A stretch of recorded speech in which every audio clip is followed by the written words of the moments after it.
Assalamualaikum warahmatullahi wabarakatuh.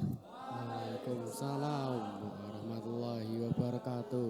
Halo Sobat Pinjai semuanya, selamat datang di ruang diskusi kita, tempat belajar bersuara dan menentukan arah masa depan. Episode kali ini kita akan mengangkat tema pelajar punya arah dengan dua subtema yang sangat super relevan, yakni tantangan pelajar dan dunia digital. Beri tepuk tangannya semuanya. Nah, teman-teman, kenapa sih ini penting?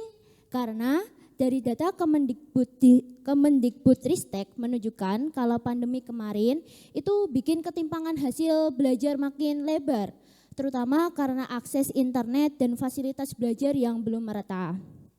Sementara itu, UNESCO bilang pelajar di seluruh dunia sekitar sekarang dituntut bukan cuma pintar di akademik saja, tapi juga punya keterampilan di abad 21 seperti literasi digital, berpikir kritis, dan bisa bekerja sama.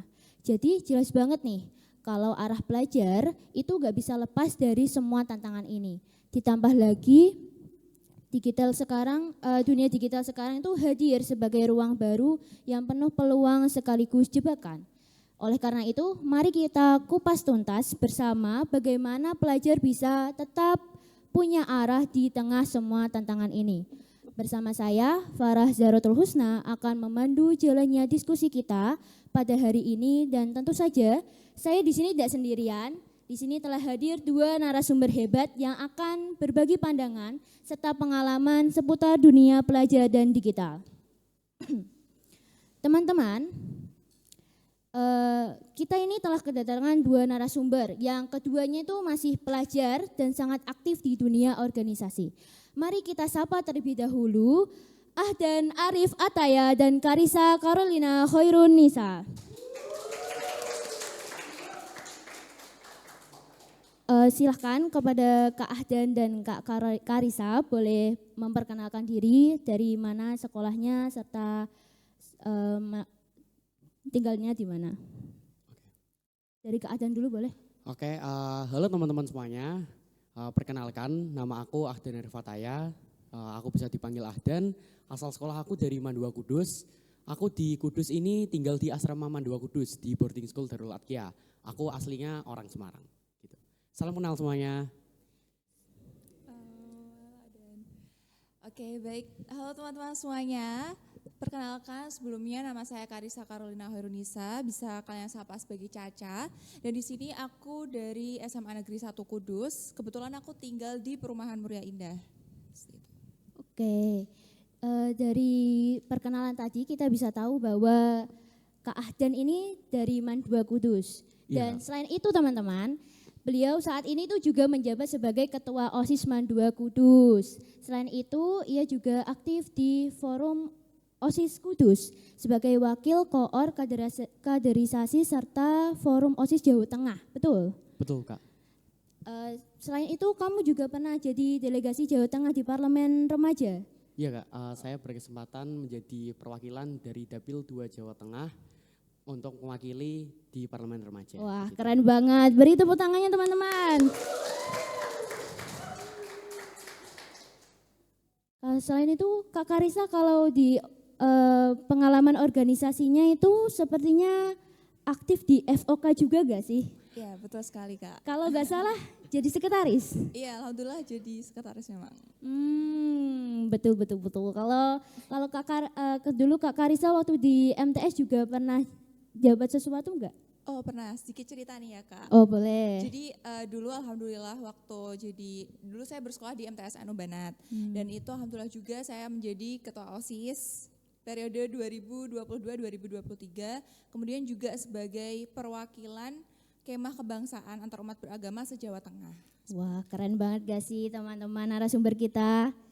Oke, nah karena materi kita ini sudah sangat jus banget gak sih di bidang yang akan kita bahas? Jusis gak sih teman-teman? Jusis. Oke, kita langsung masuk ke inti ya teman-teman. Kalau ngomongin tentang tantangan internal, itu kan mesti pelajar banyak banget nih struggle di motivasi, bahkan ke mental health. Laporan internasional juga udah bilang bahwa motivasi intrinsik itu kunci kunci penting buat kita tuh kualitas belajarnya tuh semakin bertambah. Nah, sedangkan kalau di sisi eksternalnya itu ada tekanan akademik, tuntunan sosial, sampai kondisi ke ekonomi budaya. Ngomongin internal eksternal ini kan pasti saling berkaitan.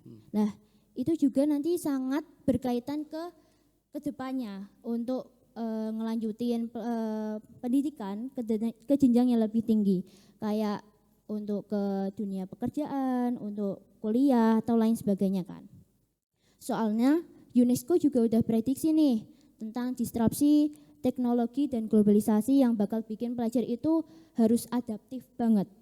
Jadi bukan cuma belajar teori tapi juga harus menghadapi dunia kerja yang semakin menggunakan digitalisasi, terutama AI. Nah, untuk tantangan internal apa sih yang paling sering bikin pelajar goyah menurut Kak Ahdan sama Kak Caca? Boleh diberi pendapatnya? Dari aku dulu.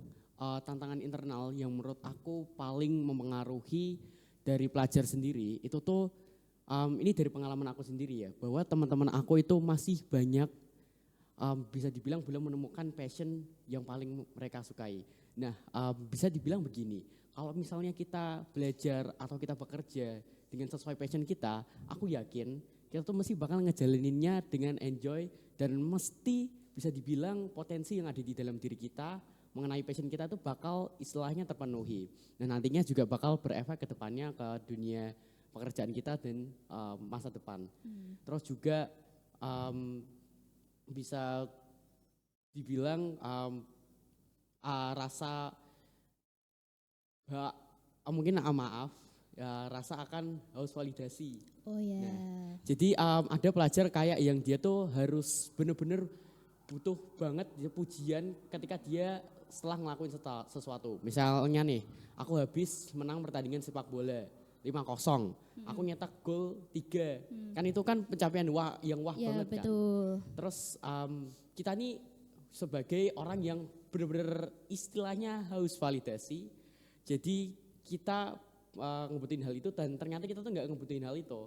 Terus justru malah itu nantinya berefek ke dalam diri kita, ke mental kita. Terus nanti ke depannya kita malah ya ini diberandaikan di situasi pertandingan sepak bola selanjutnya, kita tuh bakal ya males-malesan, kita nggak bakal tampil dengan maksimal gitu Kak. Berarti itu semuanya bergantung pada passion kita ya? Iya benar. Kalau kata Baskara itu tuh cari suaramu. Oke. Tapi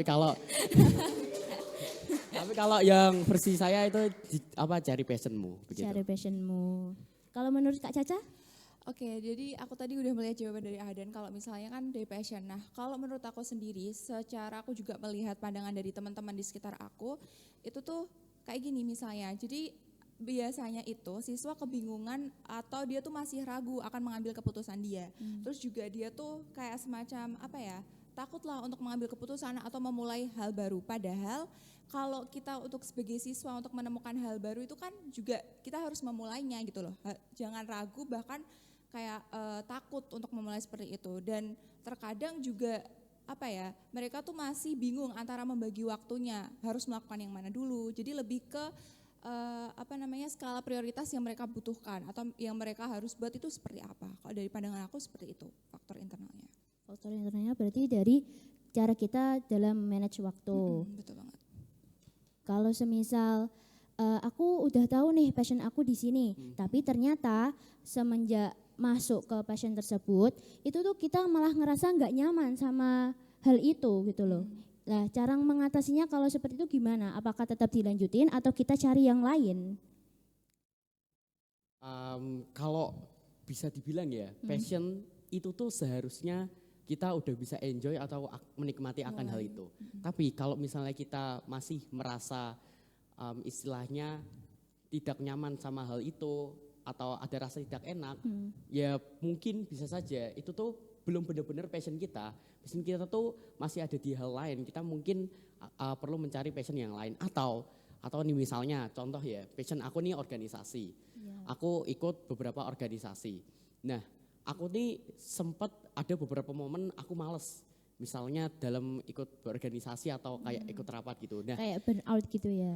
burnout. Nah, itu tuh bisa jadi karena tempat atau wadah kita buat kita nyalurin passion kita yang tempat kita itu yang bermasalah. Nah, jadi menurutku 2 faktor itu sih Kak. Satu, antara memang belum benar-benar itu passion yang dia milikin atau tempat wadah buat nyalurin passionnya itu bermasalah gitu. Kalau menurut Kak Caca gimana? Jadi kalau untuk memutuskan apakah dia harus meninggalkan apa yang sudah dia mulai itu sebetulnya jangan buru-buru. Jadi kan sebetulnya kalau orang memulai itu dari hal-hal yang dia suka. Nah dari hal-hal yang dia suka itu kemudian dia dirutinkan terus sampai akhirnya nemu ke passion itu tadi. Dan apa ya, sebetulnya passion itu tuh nggak melulu soal harus akademik atau apapun gitu kan. Tapi seperti tadi yang sudah disebutkan sama Ahdan juga, organisasi juga bisa lah untuk kita tuh terjun di situ, menekuni, dan itu kan salah satu hal yang kita suka supaya kita bisa menambil manfaatnya tuh untuk kita sendiri juga kayak gitu. Kalau semisal berarti kan tadi tetap dicoba aja gitu kan, dicoba sampai merasa nyaman. Kalau semisal ada salah satu hal yang membuat kita gak nyaman, itu kayak mungkin ya, ada beberapa teman yang membuat kita gak nyaman atau ada peraturan yang bukan kita buat kita gak nyaman. Lah itu tuh kayak gimana nih, padahal kita tuh udah terjun lama banget gitu. Cara mengatasinya tuh kayak gimana? Jadi aku izin dulu ya. Jadi gini, kalau misalnya ada hal yang membuat gak nyaman, kita lihat dulu nih, apa sih yang membuat gak nyaman kita. Jadi kita juga kalau membuat peraturan itu kan tentunya juga atas kesepakatan bersama. Dan di mana kalau misal kita ambil contoh, kita terjun ke dalam organisasi. Kalau seandainya ada teman-teman atau oknum yang dia tuh kayak menyempelekan lah bahasanya kayak gitu ya, kita bisa apa ya, mendekati atau kita dengan cara mengajak dia ngobrol kayak gitu kan, supaya juga nantinya satu orang ini tuh nggak membuat organisasi itu seperti apa sih, kayak kacau balau kayak gitu loh. Jadi intinya kalau misalnya ada gangguan seperti itu, kita cari titik permasalahannya dulu, kemudian kita bersama-sama untuk supaya ini tidak semakin runyam kayak gitu. Kalau menurutnya Kak Ahdan sendiri gimana?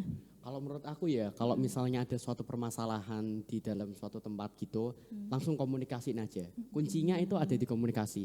Mending aku seandainya aku nih sebagai ketua, terus aku ada ngelakuin suatu kesalahan, aku mending dimarah-marahin, dicaci maki sama anggotku tentang kesalahanku. Jadi aku tahu kesalahanku itu apa, daripada anggotaku diem doang, terus akhirnya dia diem gak jelas, bete, terus malah kinerjanya malah ya istilahnya aur-auran, ya mending marahin sekalian, caci maki sekalian aja gitu kalau dari aku.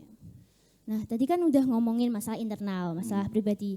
Kalau masalah eksternal tuh kayak lingkungan sekolah, lingkungan keluarga, terus sosial, itu tuh ada gak sih pengaruhnya ke arah pelajar untuk kedepannya?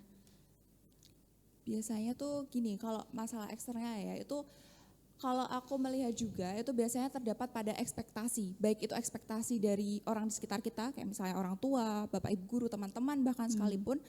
Kayak seandainya kita ini kan sebagai ketua ya, kita udah bersekolah, kemudian juga kita ikut organisasi, terus teman-teman juga yang dia bersekolah ikut organisasi lainnya seperti itu tuh biasanya dia orang-orang di sekitarnya tuh menaruh ekspektasi bahwa oh anak ini nih masuk organisasi berarti dia tuh pinter, dia itu bisa semuanya, kemudian juga dia harus juara, berprestasi lah sebagainya.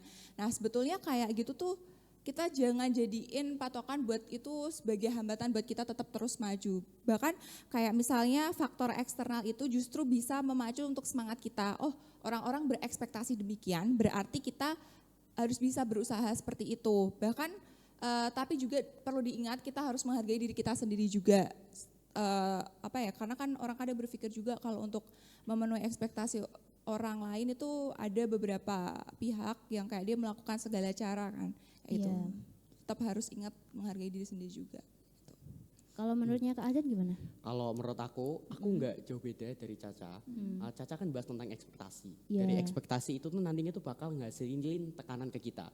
Aku sekalian cerita ya. Boleh. Jadi semenjak aku menjadi ketua OSIS di MAN, itu tuh treatment guru sama sekarang sama dulu tuh beda. Iya, special treatment. Yes. Nah, tapi itu bukan dalam hal positif. Kayak dulu misalnya nih, aku remedi ujian. ya udah guru remedi ujian, aku remedi ujian, itu bukan suatu istilahnya permasalahan yang kayak bener-bener ditekanin banget gitu loh. Iya. Tapi kalau sekarang aku jujur masih inget banget, dan itu tuh nggak cuma 1-2 guru, banyak guru yang bilang gitu, kayak misalnya aku remedi, loh kok Mas Ketua OSISnya remedi malah nggak ngasih contoh gitu. Padahal kan bisa dibilang antara organisasi sama akademik itu kan dua hal yang bertolak belakang dan nggak bisa disamakan. Tapi benar kata Caca tadi, kalau misalnya hal-hal tersebut tuh harus dijadiin bensin buat kita tuh jadiin itu tuh pembuktian buat di tahun-tahun selanjutnya kalau kita nih juga bisa jadi contoh buat teman-teman begitu. Oh gitu. Tapi kalau semisal dari tadi kan kita bahas tentang ekspektasi nih. Lah ternyata kita tuh gak bisa menuhin ekspektasi orang-orang. Itu perlu gak sih kita untuk memenuhin sampai sesuai dengan apa yang mereka inginkan atau be yourself? Kalau dari aku sendiri ya, sebetulnya ekspektasi itu diperlukan karena juga itu kan sebagai semangat itu tadi. Tapi jangan terus kita tuh seperti mau forsir diri kita sendiri juga untuk orang-orang mengira aku gini berarti harus gini. Dan memang kalau di sekolah aku juga sama kayak Adan tadi, setelah kita menjadi ketua OSIS itu bayangan orang-orang tuh kita wah semuanya tuh berarti makin ke rata, highlight kayak ya. gitu ya. Itu juga salah satu yang harus kita pikirkan lah intinya, kayak gitu tuh kita harus mengambil langkahnya yang baik gimana kayak gitu. Kalau menurut Kak Ahdani sendiri tadi? Kalau menurut aku benar tadi yang Caca bilang, ekspektasi itu kita perlu juga. Karena biar istilahnya itu kita tuh tahulah apa harapan dari publik ke kita, entah itu ke pribadi kita atau ke organisasi kita. Tapi sebagai manusia kita juga memiliki keterbatasan tentunya. Kita nggak bisa ngejalanin semuanya itu dengan sempurna. Tapi kita bisa ngejalanin hal itu dengan cara semaksimal mungkin agar bisa memenuhi ekspektasi. Walaupun nantinya ekspektasinya nggak bakal terpenuhi. Begitu. Oke. Nah, kalau kita lihat ke depannya tuh, masih kan makin banyak tantangan-tantangan. Mungkin dari digitalisasi atau dari kayak sekitar lingkungan sekitar. Nah, menurut kalian tantangan apa sih yang nantinya tuh bakal berat banget yang akan dihadapi oleh pelajar? Monggo. Boleh dari Karissa dulu. Oke, jadi kalau misal terkait tantangan pelajar ke depannya ya, kalau kita melihat di lingkungan sekitar kita ini kan banyak yang menggunakan teknologi ya. Dia tuh udah teknologi tuh udah nggak bisa lepas gitu loh dari mereka. Bahkan HP aja kalau ketinggalan kita nggak bisa komunikasi, ya kan? Ya, jadi kayak gitu. Gimana ya, kalau menggunakan teknologi atau digital ini tuh pinter-pinternya lah caranya tuh gitu. Bahkan bisa dibilang teknologi maupun digital ini tuh seperti mata pisau. Jadi dia bisa digunain baik atau dia malah sebaliknya kita. Kayak gitu. Karena juga kita ke depan kayak kita misalnya editing, bahkan nanti kalau kayak seperti ini kan juga perlu misal menambahkan elemen-elemen atau apa kayak gitu ya. Itu juga memerlukan editing kan kayak gitu. Jadi digital itu sih yang menurutku tantangan terbesar buat nantinya ke depan. Kalau menurut Kak Adan sendiri? Kalau menurut aku tantangan yang paling besar bukan buat kita doang sih. Buat menurutku semua makhluk umat manusia yang ada di bumi itu AI, artificial intelligence. Kalau teman-teman tahu, jadi udah banyak perusahaan yang sekarang itu nggak ada pekerjanya sama sekali bahkan. Bener-bener cuman pakai robot, pakai AI, terus juga banyak pekerjaan yang udah tergantikan sama AI. Itu aja masih sekarang dengan AI yang belum istilahnya dikembanginnya tuh wah banget. Apalagi nanti di masa depan. AI itu masih bakal makin marak perkembangannya. Terus juga bakal makin banyak pekerjaan-pekerjaan yang bakal diganti sama AI. Nah menurut aku, tapi itu tuh dengan adanya AI, jangan sampai kita tuh minder akan adanya AI. Kita tuh justru malah harus mempelajari AI. Jadi gimana caranya AI, istilahnya tuh AI itu nggak memperbudak kita, tapi kita yang memperbudak AI. Kita memanfaatkan AI sebisa mungkin, semaksimal mungkin. Jadi kita bisa adaptasi dengan dunia di masa depan, begitu. Oke. Nah, kan tadi udah ngomongin tentang AI dan digitalisasi kan. Terus kita akan geser nih ke dunia digital. Dunia digital tadi kan sudah dikatakan sama Mbak Caca bahwa digital itu ibarat pisau bermata dua, bisa jadi peluang, bisa juga jadi jebakan. Tapi di sisi lain laporan global itu bilang keterampilan digital kayak memilah informasi, menjaga keamanan data dan komunikasi online itu bakal jadi penentu banget bagi kita buat nentuin kualitas belajar. Jadi kalau bisa kan dimanfaatkan lebih baik dan lebih bijak kan.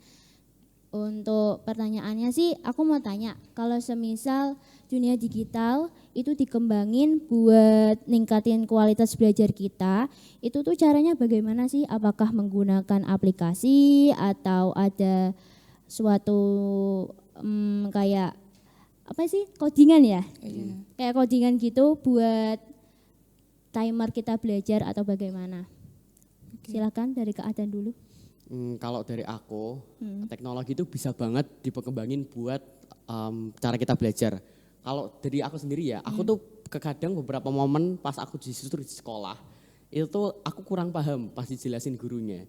Misalnya tentang pelajaran kayak matematika gitu. Ya. Nah, terus aku biasanya itu buka channel YouTube dan biasanya aku cuma nonton satu video dan itu tuh videonya tuh nggak sampai sejam, nggak sampai 30 menit bahkan. Tapi aku udah langsung kayak oh gini ngerjainnya. Justru malah itu tuh mempermudah aku gitu.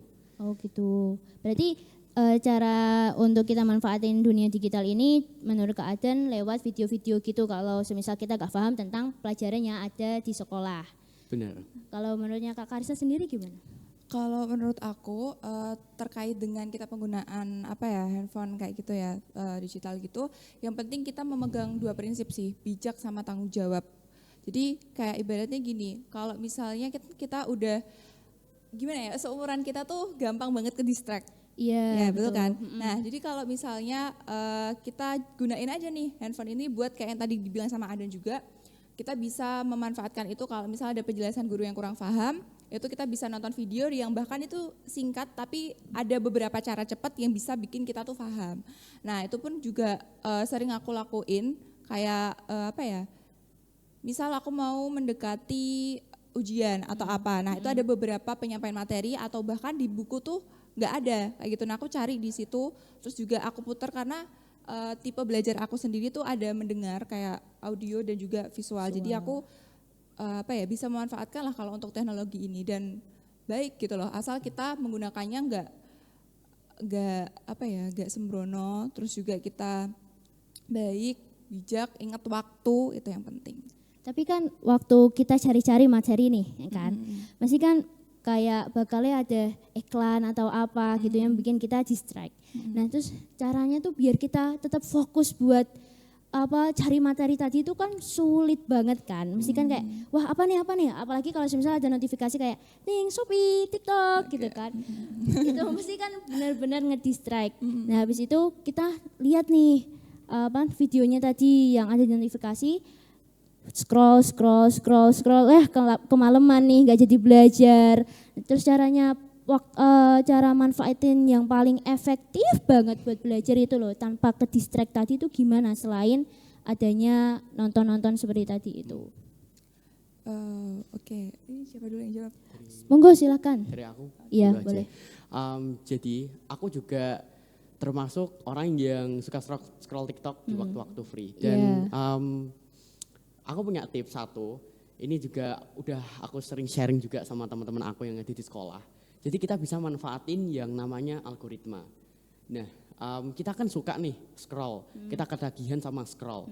Kita di TikTok itu tuh kita cari aja, searching misalnya materi matematika kelas 11 semester 1. Kita pencet satu video, terus kita istilahnya angger scroll aja 1, 2, 3, 4, 5, 6, 7, 8, 9, 10. Terus nanti kita back lagi ke laman utama.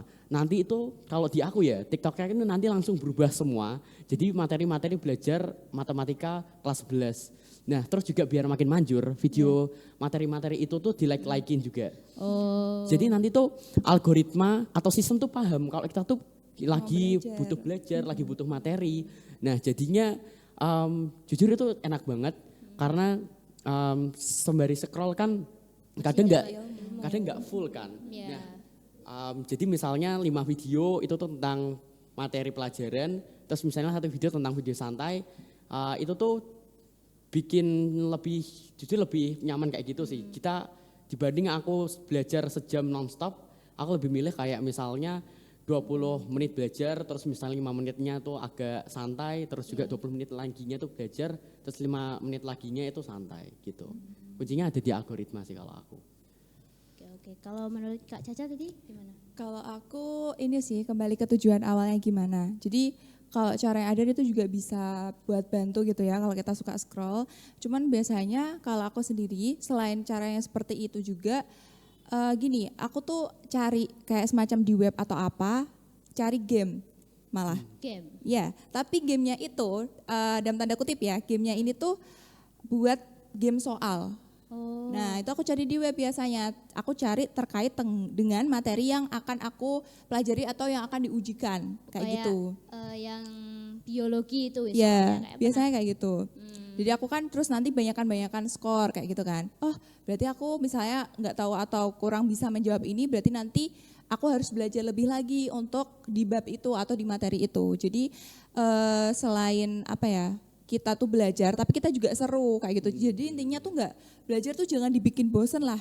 Soalnya kalau kita bosen juga bawaannya males bad buat mood belajar ya. kayak gitu. Benar-benar. Terus kalau keterampilan digital itu yang perlu kita pelajari apa sih? Mungkin kayak codingan atau apa itu yang mungkin harus kita tingkatkan untuk kedepannya. Dari Caca dulu boleh? Atau dari Ahdan dulu nggak apa-apa? Kalau dari aku, aslinya mungkin ya banyak orang yang nganggap hal ini tuh kayak istilahnya ya agak sebagai pelajar itu harusnya kita tuh nggak ngelakuin hal ini. Tapi kita tuh harus bisa benar-benar nguasain yang namanya AI. Dari hal sekecil kita tuh ngeprom AI atau kita ngasih komando ke AI, kita tuh harus bisa ngasih sejelas-jelas mungkin. Iya. Jadi itu tuh bakal ngebantu banget ke kita. Tapi jangan dijadiin AI itu pengganti kita ya. Jadi misalnya ada tugas apa nih, kita minta ya udah langsung garapin gitu. Itu tuh jangan sampai kayak gitu. Justru malah kemampuan dari diri kita tuh bakal hilang. Iya, bakal menurun. Kita tuh pakai bantuan AI, kita jadiin AI asisten kita. Atau bisa dibilang tadi jangan sampai kita tuh diperbudak sama AI atau robot-robot. Tapi kita yang istilahnya harus memperbudak mereka. Itu istilah bahasa kasarnya ya. Jadi segala hal tentang AI gak cuma GPT doang. Gak cuma nge-prompt GPT, tapi banyak AI yang ada di luar sana yang bisa banget kita manfaatin buat ngebantu kegiatan kita sehari-hari. Itu sih. Kalau dari Kak Cacanya? Kak tadi kan yang dijawab sama Aden itu terkait dengan AI ya. Kalau dari aku sendiri, basic yang sebetulnya digital itu, Kak dari pandangan aku sendiri yaitu bagaimana cara kita kayak misalnya editing atau membuat semacam Word, terus juga Excel, itu menurutku penting banget karena juga selain kita memprogram ke AI, kita harus tahu kan, kayak semisal editing surat atau apa, nah kita harus tahu, kayak kita ibaratnya tadi ya bahasanya nge-prompt, nah itu kan misal kita meminta bantuan untuk pemrograman kayak gitu ya di surat di AI itu, kita harus tahu oh batasan misal baris dari surat itu sendiri itu seperti apa. Jadi kita harus kayak kita tahu dulu basic dari yang akan kita buat itu seperti apa agar nantinya juga kalau kita udah menerapkan itu ke teknologi itu biar nggak ada salah pengambilan langkah kayak gitu. Tadi kan kita harus pinter-pinter nih gunain AI atau kita harus cari-cari dulu sebelum lanjut ke digitalnya. Tapi kalau semisal banget nih, kalau semisal ada tugas atau apa itu kita tuh mepet kan. Tapi kita sebenarnya tuh udah paham materinya tuh kayak gini. Sedangkan di AI-nya itu dia bilang kalau ternyata materinya tuh kayak gini. Nah, terus cara kalian untuk menggabungkan antara digital sama yang telah kalian dapatkan di sekolah itu gimana? Apakah 100% ke AI atau 100% ke guru, sedangkan yang dari gurunya tadi itu ada yang kurang gitu. Tapi nanti penjelasannya di AI itu berbeda dengan penjelasan yang ada di guru gitu. Kalau menurut keadaannya sendiri gimana? Kalau menurut aku tetap kita tuh paling utama berpegang teguh tuh sama penjelasan guru. Kita tuh kita nggak bisa ngelak ya kalau misalnya guru misalnya ada soal A, soalnya tuh membahas tentang misalnya tentang Perang Dunia ke-1. Nah, penjelasan dari guru tuh A.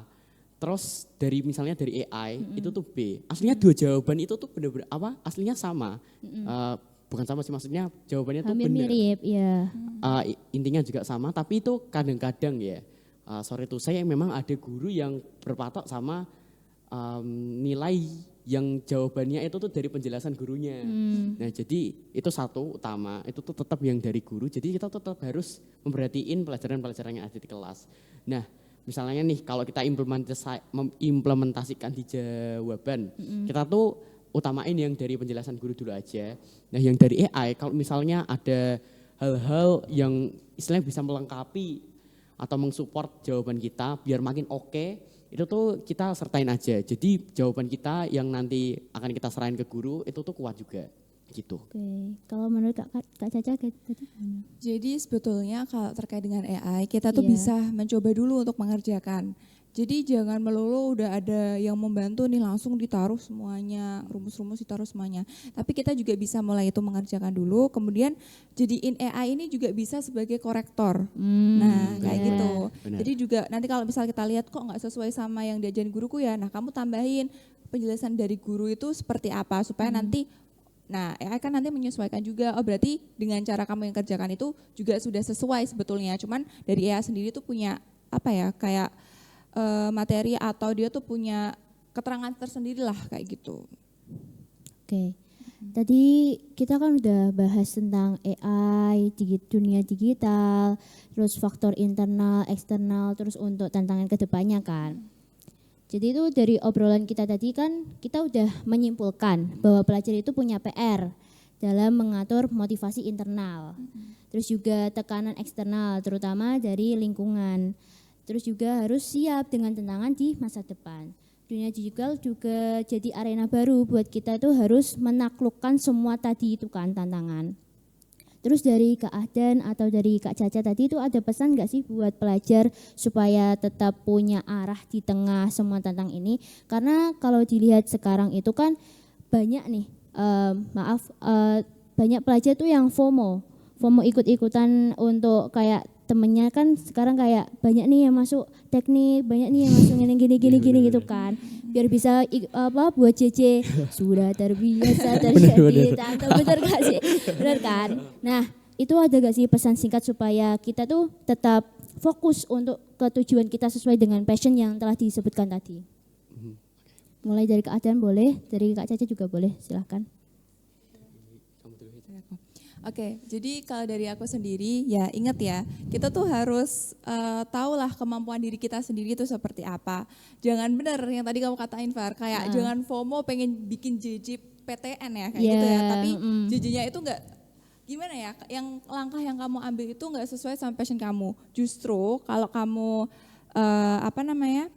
mengambil langkah yang sesuai sama kemampuan kamu itu sendiri, kamu juga bisa nantinya bikin JJ kayak gitu tuh.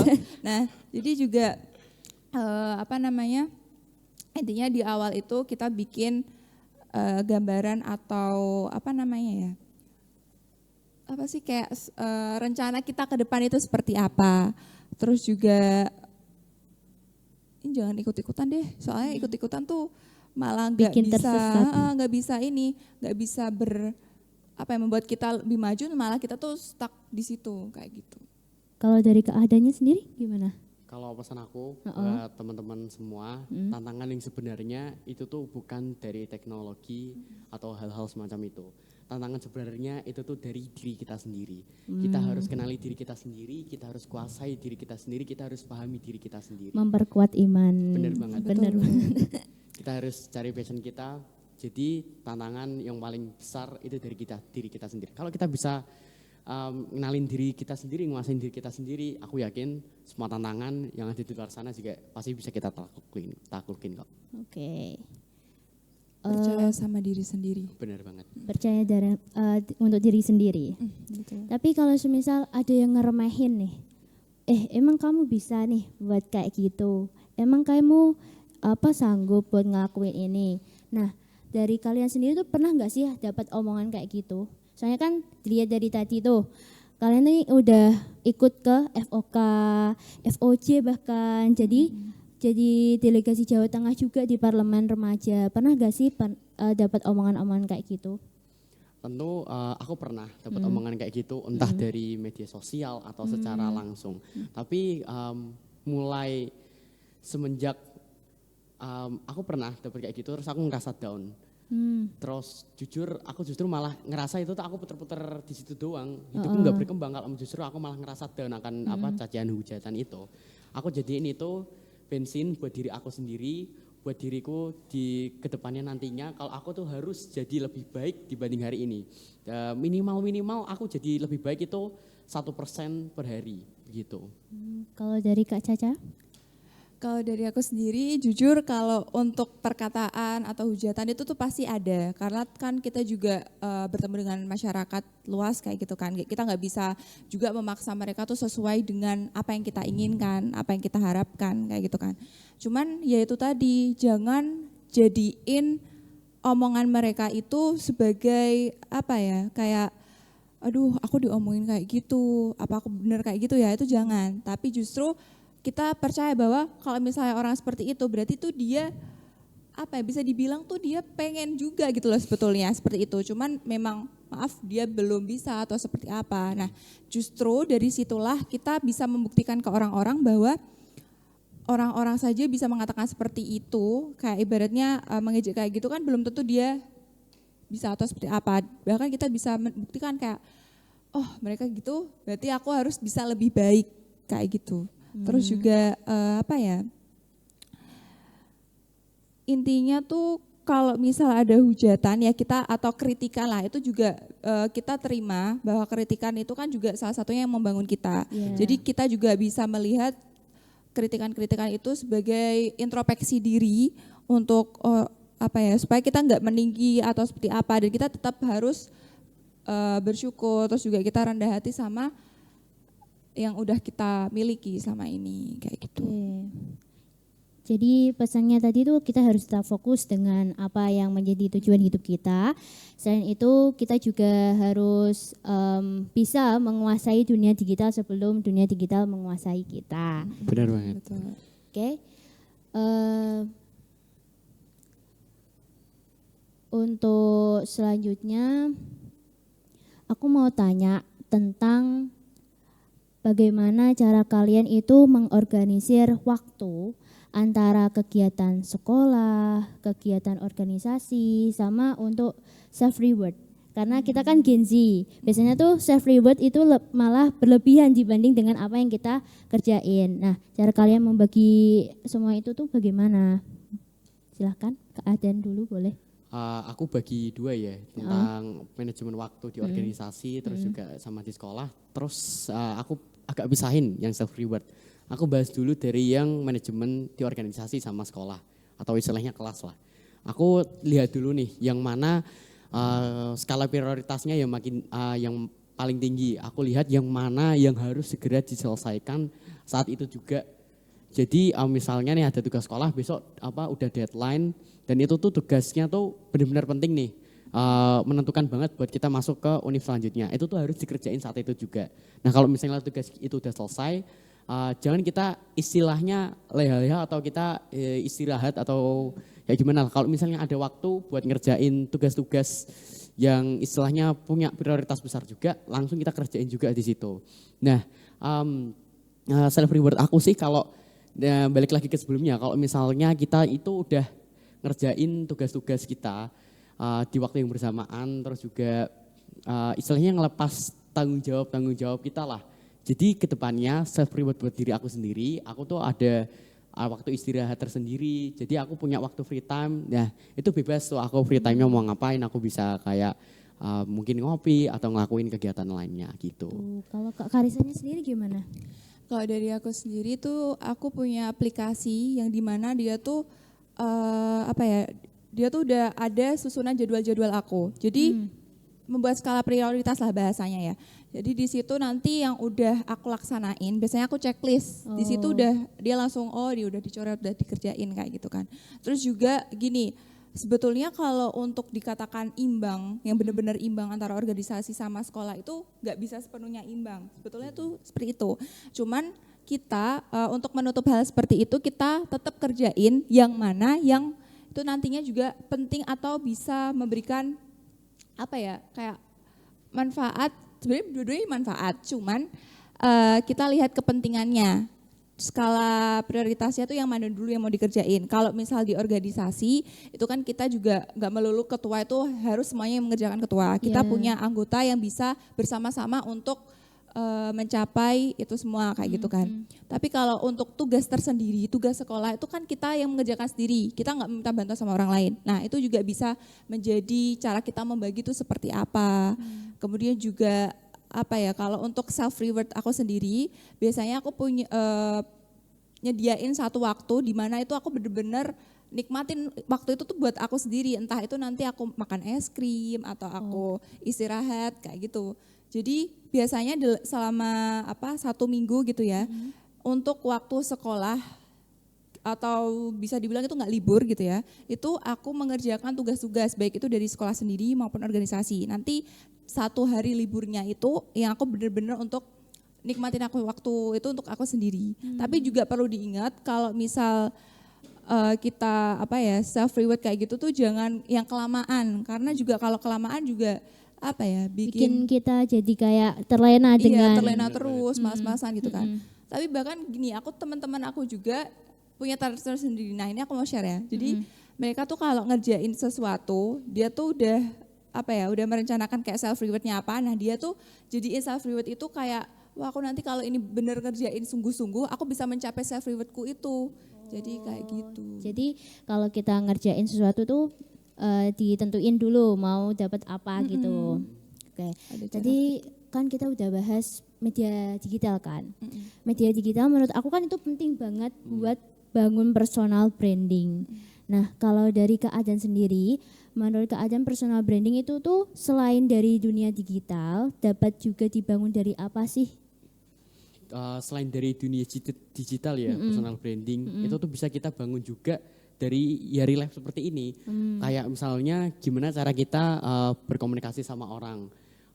Misalnya nih, aku nih sama teman-teman aku cheerful, atau aku tuh misalnya aku sama mereka selalu senang, bahagia. Nah nanti tuh branding dari orang-orang ke aku tuh bakal ngelihat aku tuh sebagai orang yang bahagia, orang yang cheerful. Nah kalau misalnya nih aku sama teman-teman aku setiap hari merengut, aku setiap hari marah-marah ke mereka, aku mesti nanti di branding sama teman-teman aku tuh sebagai orang yang emosian.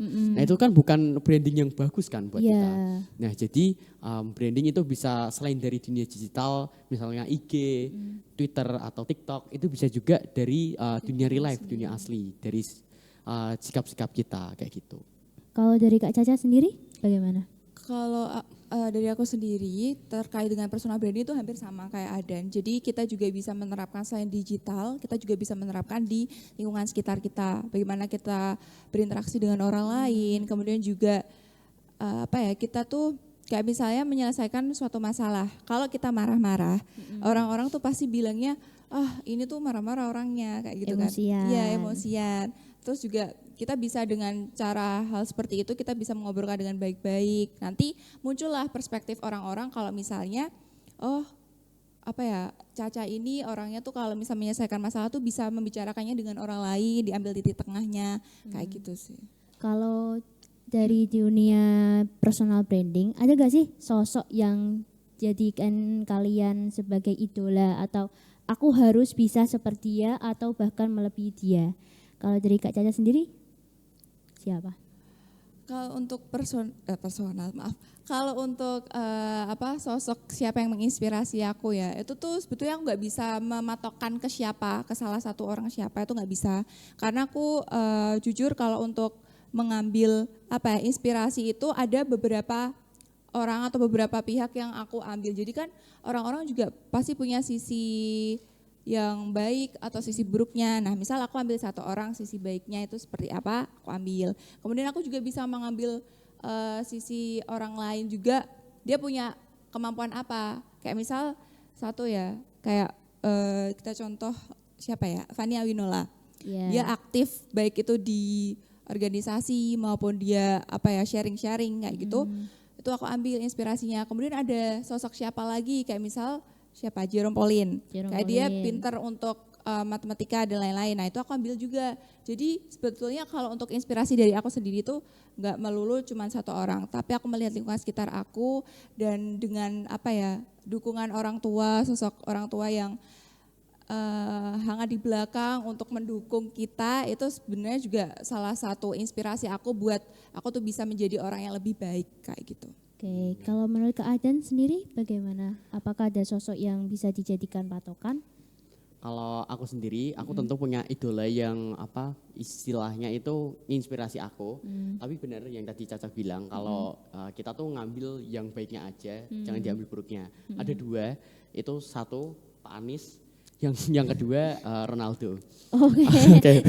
Tapi jadi gini, kalau Pak Anies itu tuh aku ngambil dari sisi gimana cara dia berkomunikasi, cara dia nanggepin orang-orang, terus juga ya sosok yang adem lah bagi aku gitu. Iya. Terus kalau Ronaldo itu tuh aku ngambil dari sisi mentalitasnya.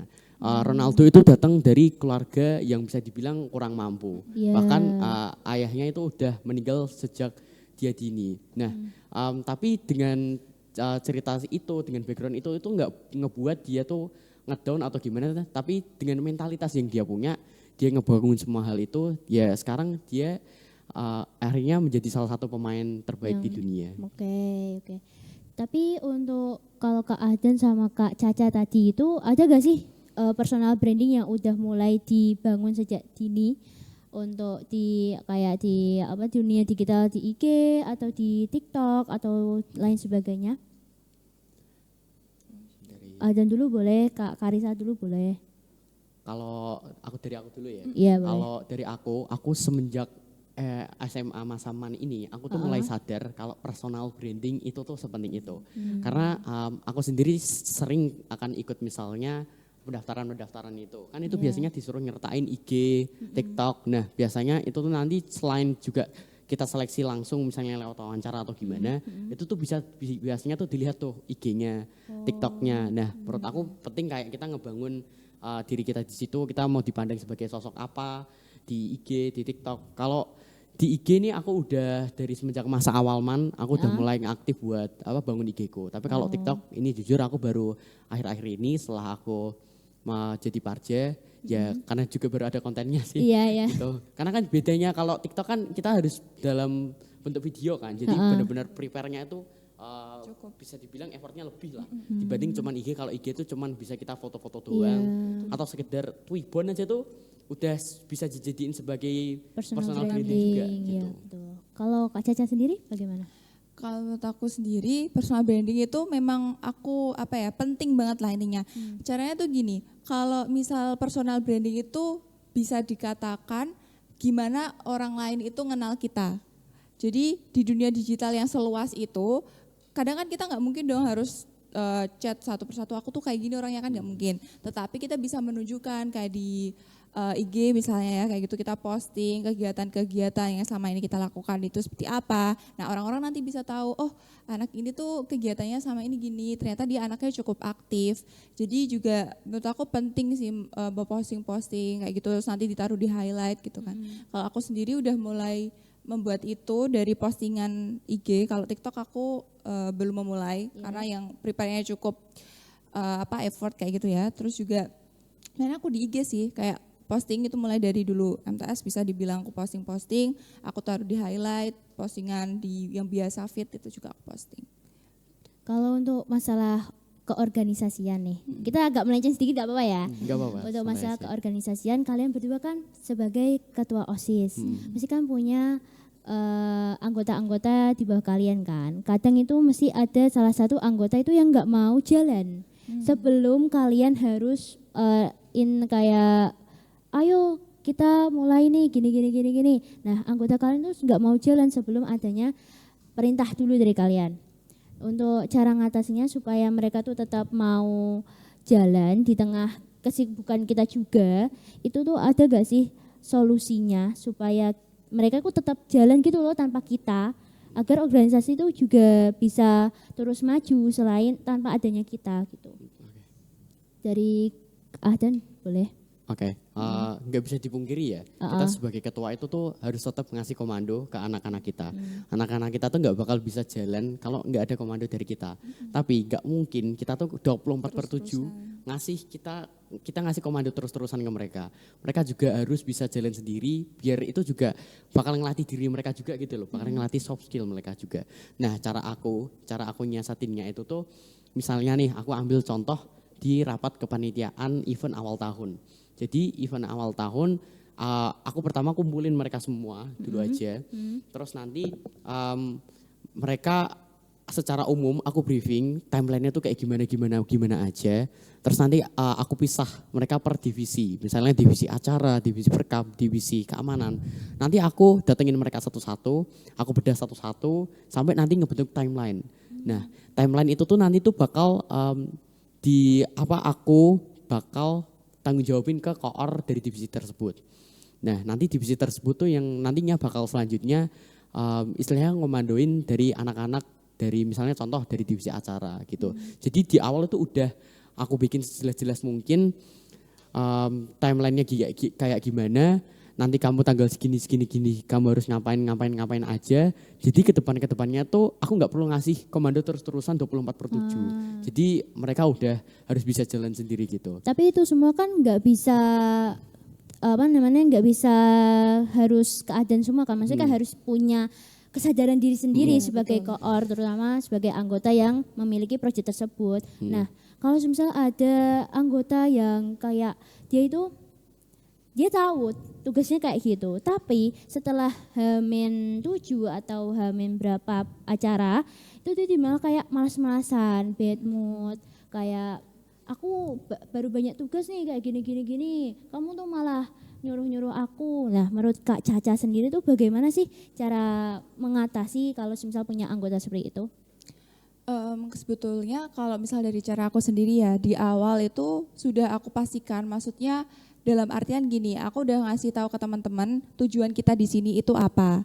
Jadi supaya mereka membangun kesadaran lah untuk mereka, intinya kayak mereka mengerjain seperti itu ya harus tanggung jawab dan sesuai dengan apa yang telah mereka sepakati kayak gitulah.